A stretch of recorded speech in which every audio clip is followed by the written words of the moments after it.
آج کی اس نشست کا موضوع قتل خطا اور دیت ہے۔ میں نے اسی حوالہ سے سورہ نساء کی اس آیت مبارکہ کی تلاوت کی، جس کے اندر اللہ رب العزت نے قتل خطا کے احکامات کو بیان فرمایا۔ بنیادی طور پہ قانون کے اندر، قانون اسلامی میں جو وضاحت موجود ہے کہ قتل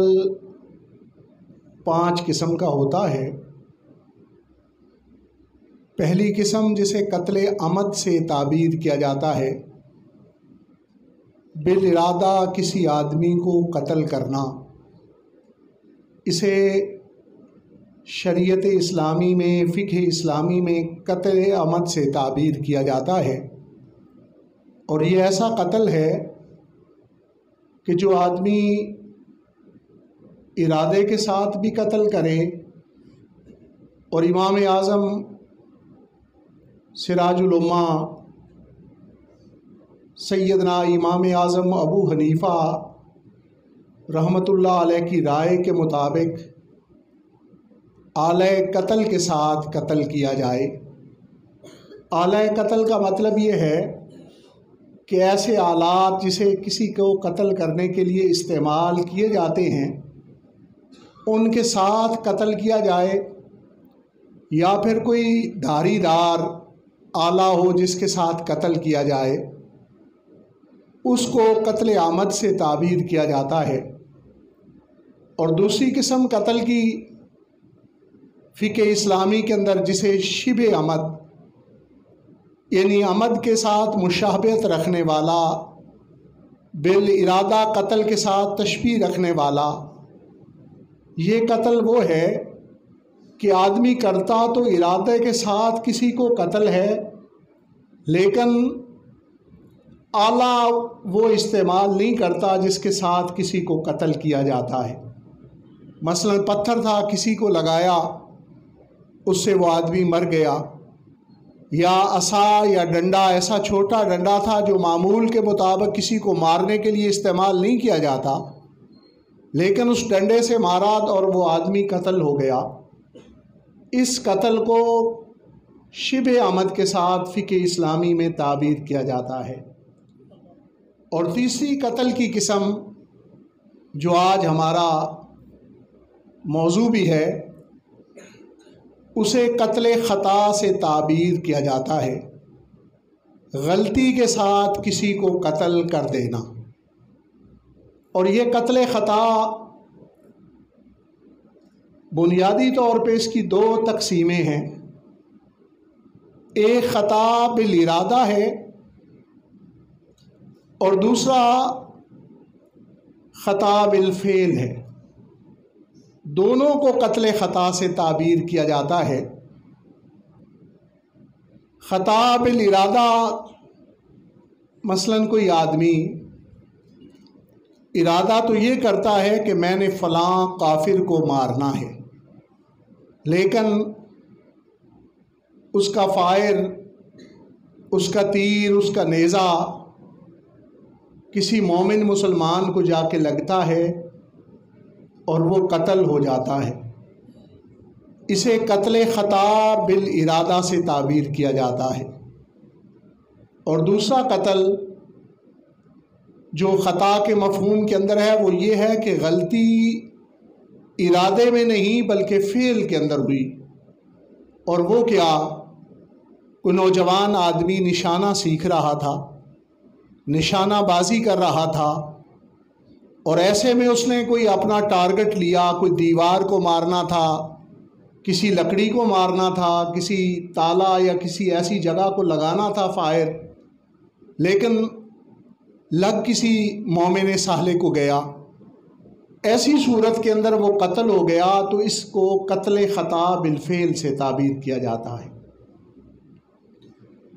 خطا کے اندر بھی ایک اور قسم بھی ہے، جس طرح کہ عمد کے اندر شبہ عمد ہے، اسی طرح قتل خطا کے اندر بھی، اسے عربی زبان کے اندر تو جاری مجرا خطا کہتے ہیں، لیکن ہم اپنی زبان میں اسے تعبیر کریں تو قائم مقام قتل خطا اسے کہیں گے، یعنی خطا کا قتل نہیں لیکن اس کی جگہ پر اسے رکھا جائے گا۔ مثلاً آدمی ایسا کوئی مکان ہے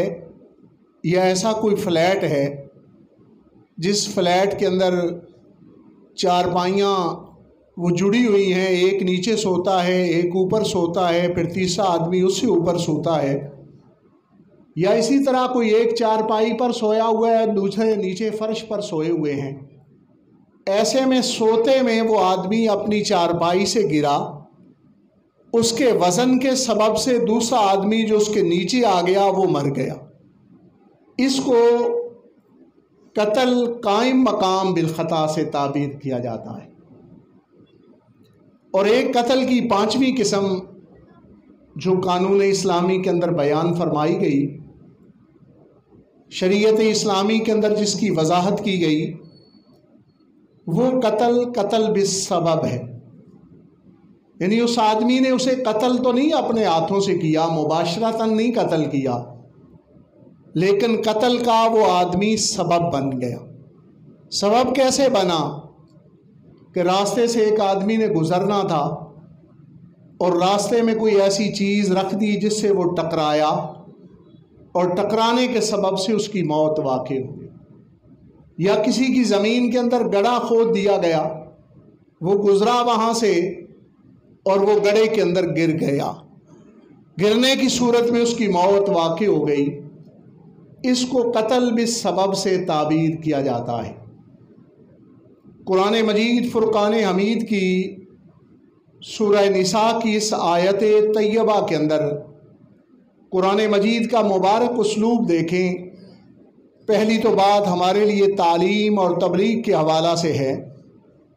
اعوذ باللہ من الشیطان الرجیم وما کان لمؤمن ان یقتل مؤمنا الا خطأ،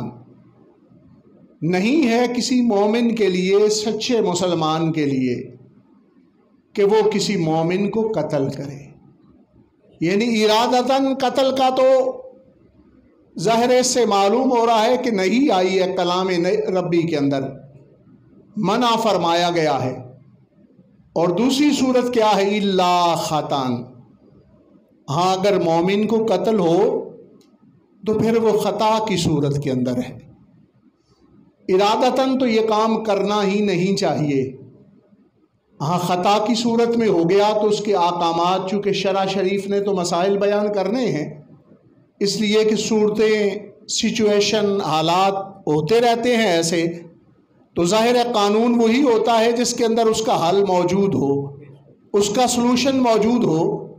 تو شریعت اسلامیہ کے اندر ظاہر ہے اس کا حل بتلا دیا گیا اگر خطا سے ہو۔ اور اس کا آیت مبارکہ کا شان نزول بھی جو ذکر فرمایا گیا بیضاوی کے اندر، تفسیر حسینی کے اندر، کشاف کے اندر، وہ یہ ذکر فرمایا گیا ہے کہ سرکار دو عالم صلی اللہ علیہ وسلم کے صحابہ اکرام رضوان اللہ اجمعین میں سے حضرت عیاش بن ربیع رضی اللہ تعالیٰ عنہ، آپ مکہ مکرمہ میں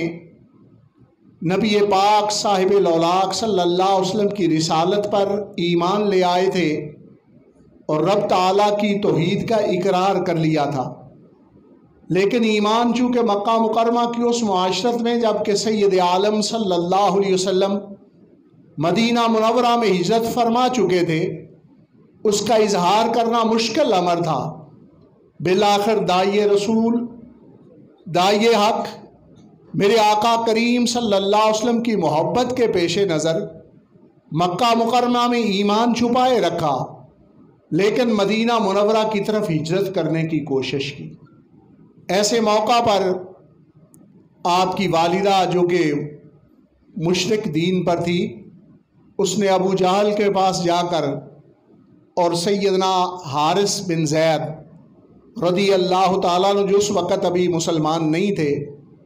ان کے پاس جا کر اپنی گریہ زاری کی، روئی، تکلیف کا اظہار کیا کہ میرا بیٹا ایمان لے آیا ہے اور مدینہ منورہ وہ جا رہا ہے۔ ہجرت کر کے ہم سے جدا ہو جائے گا، ہمارا دین بھی چھوڑ چکا ہے۔ تو ابو جہل نے اور سیدنا حارث بن زید رضی اللہ تعالیٰ عنہ جو حضرت عیاش بن ربیع رضی اللہ تعالیٰ عنہ کے خیفی بھائی بھی بنتے تھے۔ خیفی بھائی عربی زبان کے اندر اس بھائی کو کہتے ہیں جو مادرزاد سگا بھائی ہو، یعنی ماں سے وہ بھائی ہو اور باپ سے بھائی نہ ہو۔ تو یہ رشتہ موجود تھا، اس کی بنیاد پر ابو جہل بھی اور حضرت سیدنا حارث بن زید رضی اللہ تعالیٰ عنہ مدینہ شریف کے راستے کی طرف نکلے۔ راستے میں حضرت عیاش بن ربیع رضی اللہ عنہ کو پکڑ لیا، واپس مکہ مکرمہ لے آئے۔ ایسے میں بھائی نے انہیں باندھ دیا رسیوں کے ساتھ، ہاتھ بھی باندھ دیے، پاؤں بھی باندھ دیے، دھوپ کے اندر پھینک دیا رسیوں کو بھگو کر۔ تو شدت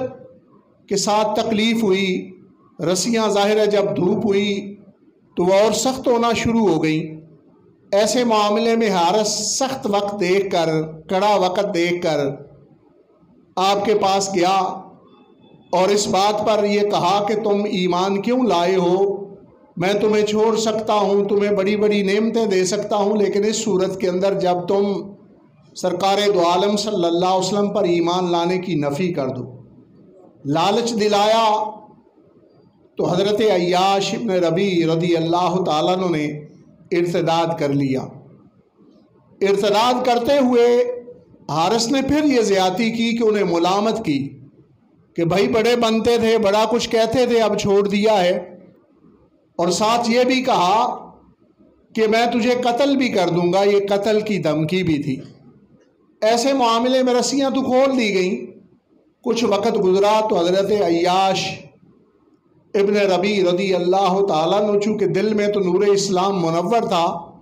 حالات اور اکراہ کے جواب سے کلمہ ارتداد زبان سے نکلا،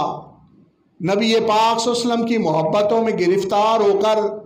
آپ کی بارگاہ اقدس میں مدینہ منورہ حاضر ہو گئے اور آپ کی موجودگی میں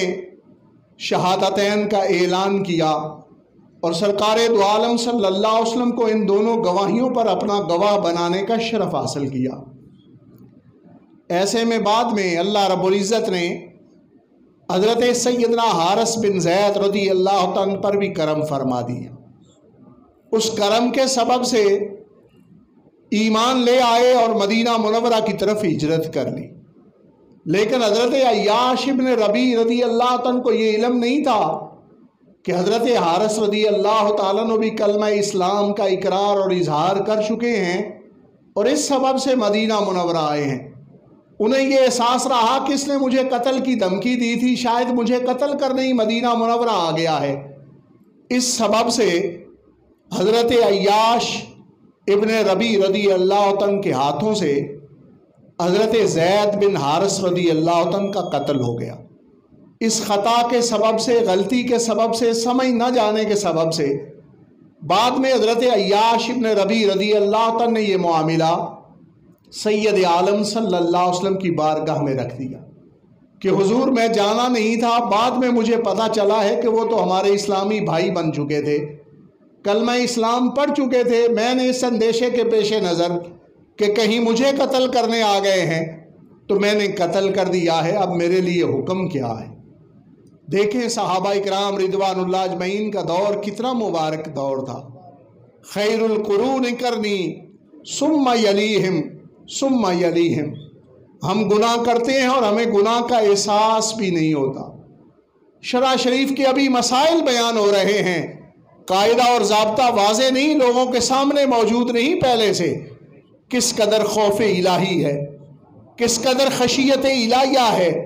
کہ مسئلہ پوچھنے کے لیے کہ یہ معاملہ پیش آ گیا ہے، حضور اب کیا معاملہ ہو، مجھ سے یہ ہو گیا ہے، اب اس کا حل کیا ہے۔ اللہ رب العزت نے اس کے حل کے طور پر اس آیت مبارکہ کا نزول ارشاد فرمایا۔ کلام الہی کے اندر یہ حصہ مبارکہ اترا سید عالم صلی اللہ علیہ وسلم پر، وَمَنْ قَتَلَ مُؤْمِنًا خَطًأً فَتَحْرِيرُ رَقَبَةٍ مُؤْمِنَةٍ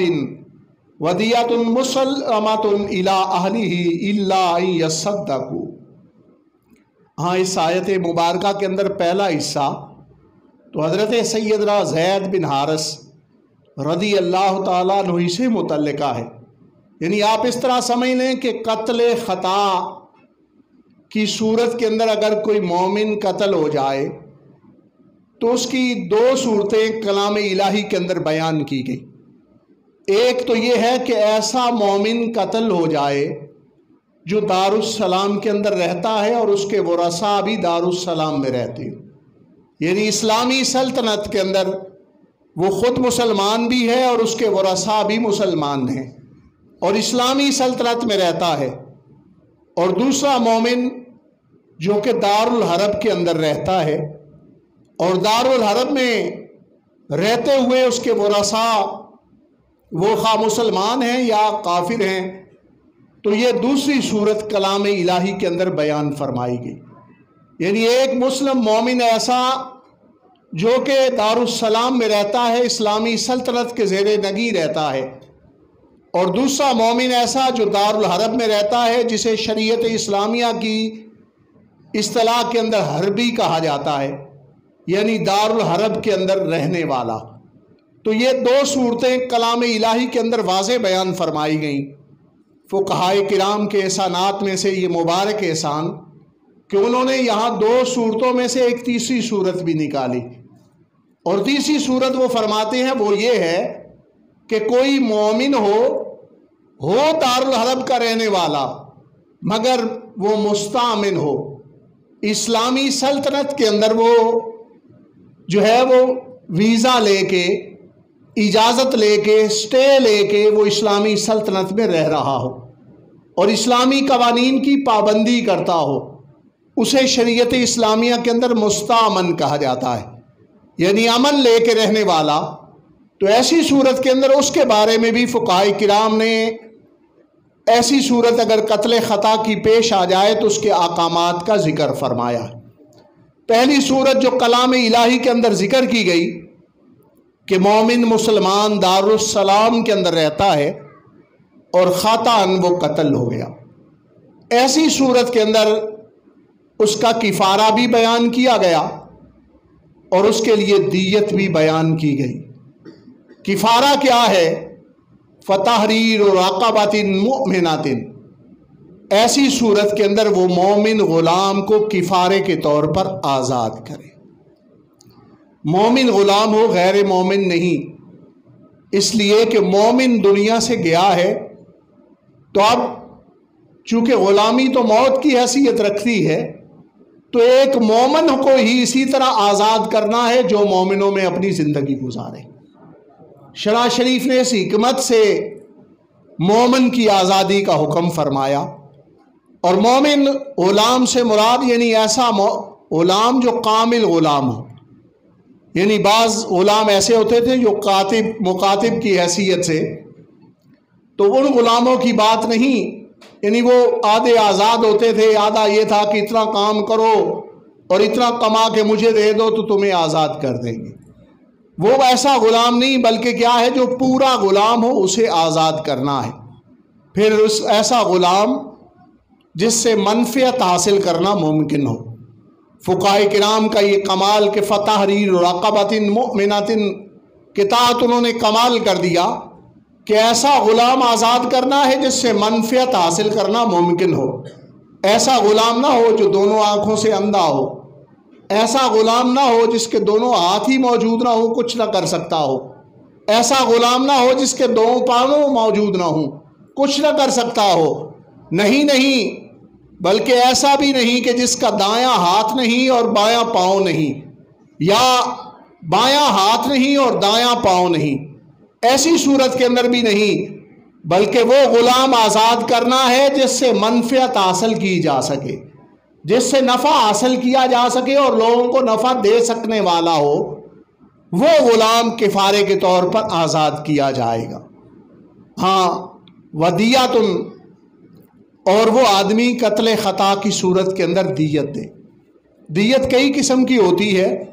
لیکن قتل خطا کی صورت کے اندر جو دیت لازم ہے وہ دیت عاقلہ ہے، دیت عاقلہ کا مطلب یہ ہے کہ جس آدمی سے قتل کے جرم کا ارتکاب ہوا اس کے جو قریبی رشتہ دار ہیں،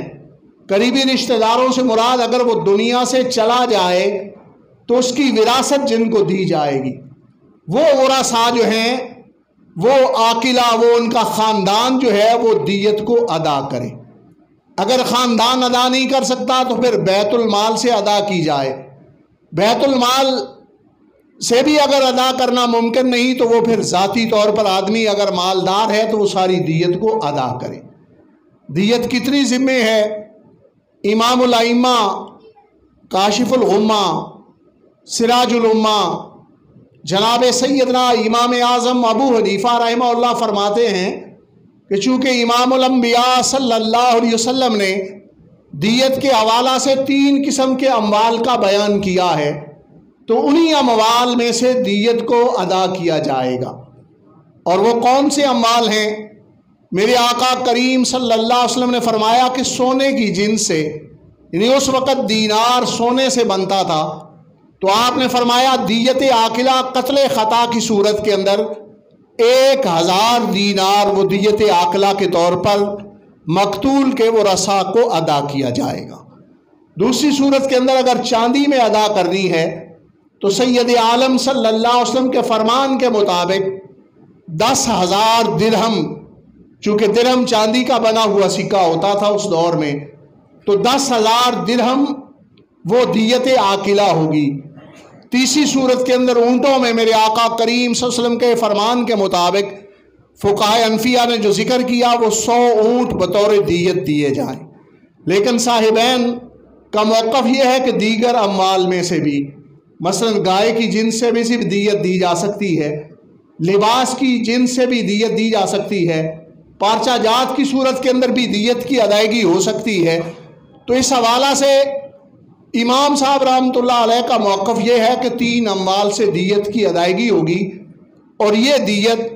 قتل خطا کی صورت کے اندر ادا کرنی ہے اور ورثاء کو ادا کرنی ہے۔ جو مقتول کے ورثاء ہیں،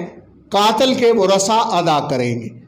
تو یہ ایسی صورت کے اندر ہے کہ مومن قتل ہوا، دار السلام میں قتل ہوا، اور اس کے سارے ورثاء دار السلام میں رہتے ہیں اور سارے مومن ہیں، اس صورت کے اندر یہ دیت ادا کی جائے گی۔ ہاں، دوسری صورت یہ بھی ہے کہ اگر وہ دیت اہل نہیں لینا چاہتے، الا ان یصدقوا، کہ وہ چھوڑ دیتے ہیں، معاف کر دیتے ہیں، تو صرف کفارہ پھر ادا کیا جائے۔ ہاں،